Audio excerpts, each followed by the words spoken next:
Assalamualaikum warahmatullahi wabarakatuh. Saya Aisyah Ramadona dari kelas B mata kuliah folklore jurusan Sastra Indonesia Fakultas Ilmu Budaya.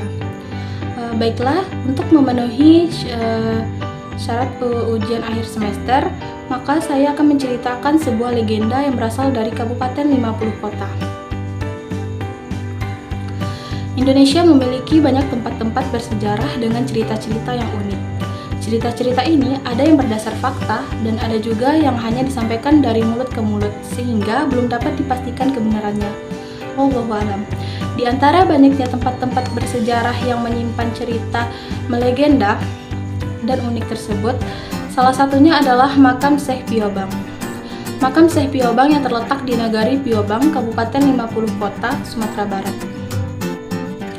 Banyak cerita yang beredar mengenai kisah hidup Syekh Piobang semasa hidupnya, sebelum ia mengikuti Perang Padri pada abad ke-18. Salah satunya adalah cerita dari nenek saya sendiri dan dari berbagai sumber yang mengatakan bahwa Syekh Piobang saat itu mencukur rambutnya, namun baru setengah bagian yang ia cukur, lalu ia pergi ke belakang. Beliau mengatakan bahwa ada kebakaran di Mekah. Kemudian dengan secepat kilat beliau pergi dan ikut memadamkan api di Mekah dengan kondisi rambut yang tercukur sebagian. Salah satu buktinya yaitu seorang saksi yang pulang haji berasal dari Minang mengaku melihat seorang laki-laki yang ikut memadamkan api di Mekah dan penampilan sama persis dengan Syekh Piobang.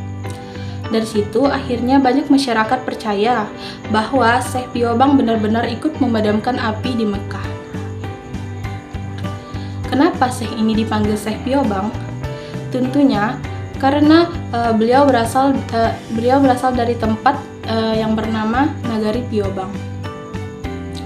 Orang-orang juga banyak memanggilnya ulama Cuko Sabala akibat dari ceritanya yang melegenda itu.